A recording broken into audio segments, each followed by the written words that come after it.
ಎಲ್ರಿಗೂ ನಮಸ್ಕಾರ. Welcome back to ಯಶೋ ದರ್ಶನ ಯೂಟ್ಯೂಬ್ ಚಾನಲ್. ಇವತ್ತಿನ ಈ ವಿಡಿಯೋದಲ್ಲಿ ಯಾವುದೇ ಥರದ ತರಕಾರಿ ಹಾಗೆ ಸಾಸಸ್ನ ಯೂಸ್ ಮಾಡ್ದಿರಾ ಓಮ್ ಸ್ಟೈಲ್ ಎಗ್ ರೈಸ್ ಮಾಡೋದು ಹೇಗೆ ಅಂತ ನೋಡೋಣ. ಮೊದಲಿಗೆ ಬೇಕಾಗಿರುವಂತಹ ಐಟಮ್ನ ಎತ್ತಿಟ್ಕೊಂಡಿದ್ದೀನಿ.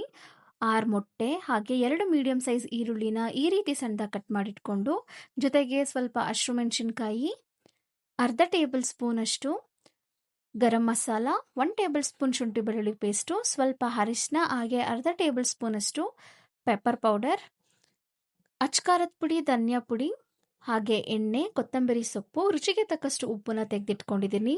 ಹಾಗೆ ಬಿಸಿ ರೈಸ್ ಕೂಡ ಮಾಡಿಟ್ಕೊಂಡಿದ್ದೀನಿ. ಇವಾಗ ಹೇಗೆ ಮಾಡೋದು ಅಂತ ನೋಡೋಣ. ಸ್ಟವ್ ಆನ್ ಮಾಡಿ ಒಂದು ಕಡಾಯಿ ಇಟ್ಟು 5ರಿಂದ 6 ಟೇಬಲ್ ಸ್ಪೂನ್ ಎಣ್ಣೆನ ಹಾಕೊಳ್ತಾ ಇದ್ದೀನಿ. ಎಣ್ಣೆ ಬಿಸಿ ಆಗಿದ ನಂತರ ಕಟ್ ಮಾಡಿ ಇಟ್ಕೊಂಡಿರುವಂತಹ 5 ಹಸಿಮೆಣಸಿನಕಾಯಿನ ಹಾಕೊಳ್ತಾ ಇದ್ದೀನಿ.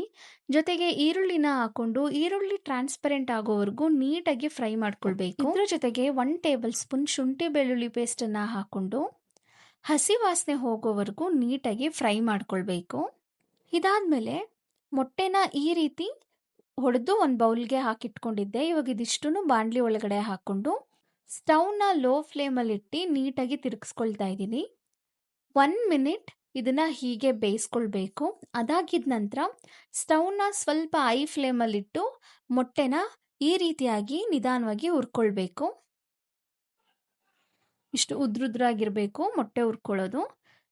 ಇವಾಗ ಇದ್ರ ಜೊತೆಗೆ ಅರ್ಧ ಸ್ಪೂನ್ ಗರಂ ಮಸಾಲ, ಅರ್ಧ ಸ್ಪೂನ್ ಚಿಲ್ಲಿ ಪೌಡರ್, ಅರ್ಧ ಸ್ಪೂನ್ ಕೊರಿಯಾಂಡರ್ ಪೌಡರ್, ಸ್ವಲ್ಪ ಪೆಪ್ಪರ್ ಪೌಡರು ಹಾಗೆ ಒಂದು ಚಿಟಿಕೆ ಅರಿಶಿನ ಪುಡಿ, ಜೊತೆಗೆ ರುಚಿಗೆ ತಕ್ಕಷ್ಟು ಉಪ್ಪನ್ನ ಹಾಕಿಬಿಟ್ಟು ನೀಟಾಗಿ ಫ್ರೈ ಮಾಡ್ಕೊಳ್ಬೇಕು. ಈ ಪೌಡರ್ದು ಹಸಿ ಸ್ಮೆಲ್ಲೆಲ್ಲ ಏನಿರುತ್ತೋ ಅದಷ್ಟು ಹೋಗಬೇಕು, ಆ ರೀತಿ ಹುರ್ಕೊಳ್ಬೇಕು. ನೋಡಿ ಕಲರು ಚೇಂಜ್ ಆಯಿತು, ಎಷ್ಟು ಚೆನ್ನಾಗಾಗಿದೆ ಅಂತ.